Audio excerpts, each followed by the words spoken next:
In a world long before the internet was the main source of information in the gaming world, Nintendo fans and gamer fans alike had always awaited the latest issue of Nintendo Power to be delivered to their doorstep.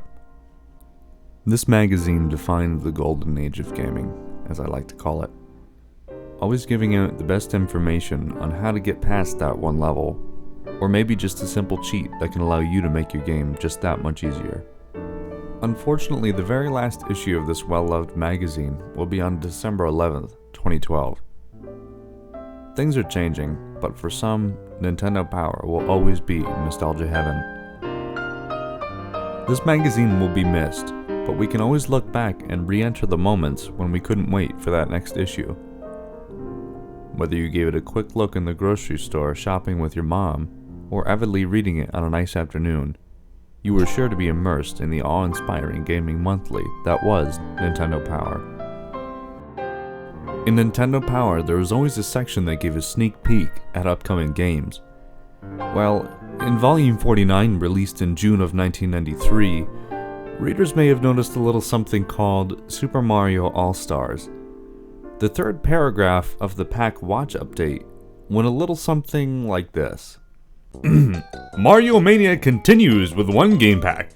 16-bit collection of classic Super Mario Bros. Games that includes Super Mario Bros. 1, Super Mario Bros. 2, Super Mario Bros. 3, and a version of Super Mario Bros. That appeared only in Japan, entitled The Lost Levels.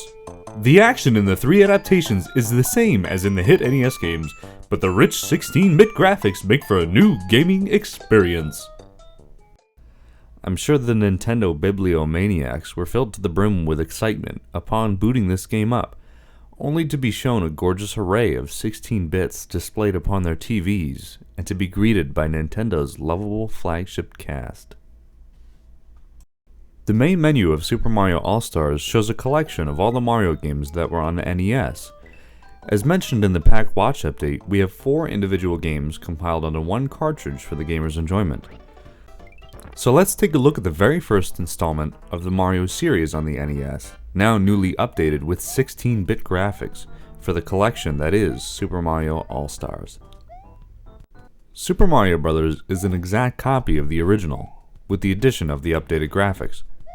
Featuring the same fun gameplay as its 1985 counterpart, you can still stomp on Goombas or see how fast you can complete the first level. I really like how Nintendo didn't touch any of the gameplay mechanics, making the game all the more enjoyable to play on the Super Nintendo. If you enjoyed the original, you'll be sure to have just as much fun searching every nook and cranny for your beloved Princess Peach. Next is Super Mario Bros. The Lost Levels. Depending on who you talk to, this game is either the true sequel or just another trying to recreate the first game's magic.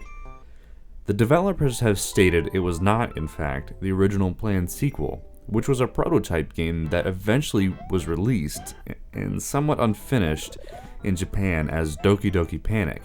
More on that later.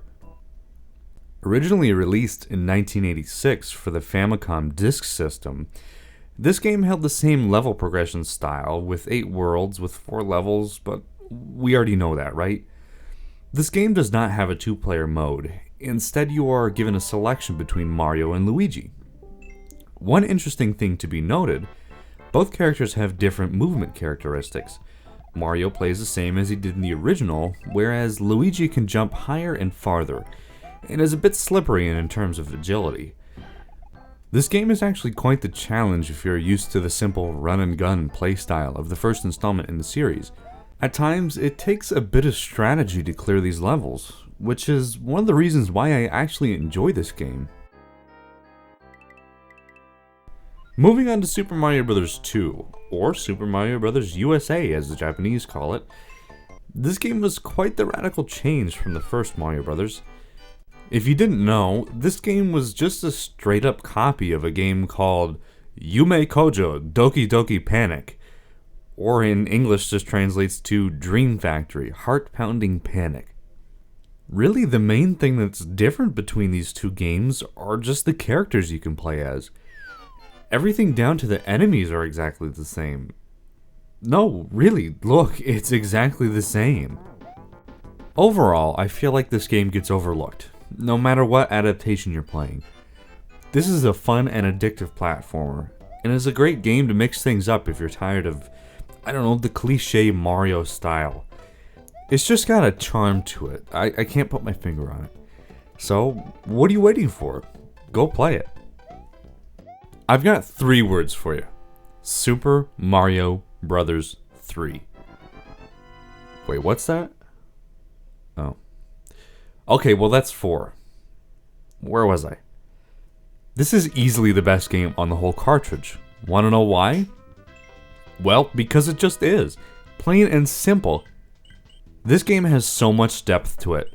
Not to mention that every 2D styled Mario game that has come out since Super Mario Bros. 3 has tried to emulate this in some sort of way, with the exception of Super Mario World. That game is just on a whole nother level, but more on that soon enough, trust me. Super Mario Bros. 3 was the first game in the series to have a world map, allowing the player to see this huge world that Nintendo has created for the player and allows them to feel more immersed in Mario's journey. Nintendo really left no stone unturned for this game, and now it's just even better with improved graphics. The original game did look great on the NES, but this version, as well as the other games, it's just pure 16-bit eye candy.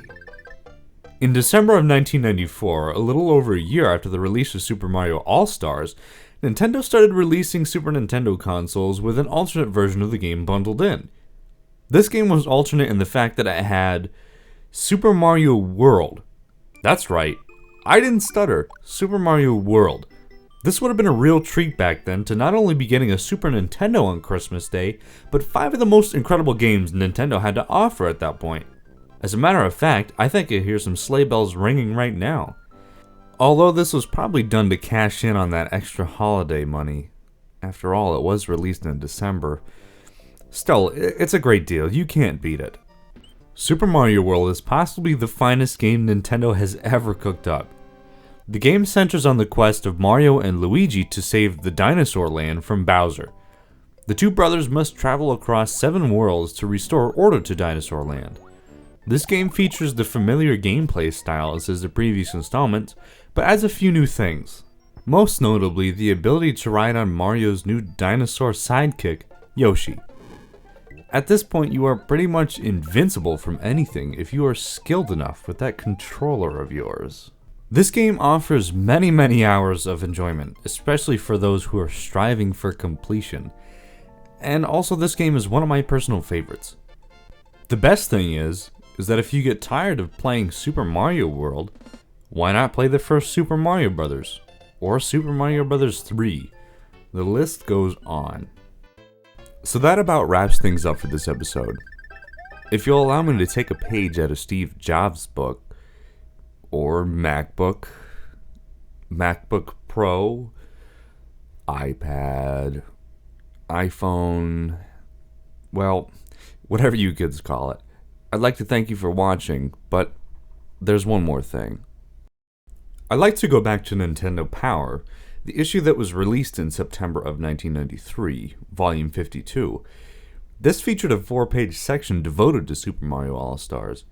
To the intrigue of readers, on page 18 they would have noticed World 9, and on pages 22 and 23 they would have seen the prompt to take the Lost Levels World 9 challenge. The first 2 paragraphs had this to say: "Are you a true Mario maniac? We're giving you a chance to show us what you're made of, and we'll award anyone who can reach World 9 of this poisonous pack with a badge of honor. Here's the catch. You can only reach World 9 of the Lost Levels if you play every single torturous level. Absolutely no warping. If you try to take a shortcut, you'll skip from World 8 to Bonus World A. Send us a photo of your accomplishment and we'll send you this great iron-on patch. Just pause the game and take a picture of the screen with World 9 clearly displayed in the corner. Get stompin'. The deadline is October 31st, 1993. Further down the page, you are given a little insight on how to get over 100 lives. Trust me, you'll need them if you want to take on this rigorous challenge. I decided to check out eBay to see if I can find the patch, and I only found one, and it's going for about $100. For a collector, this price may be worth it.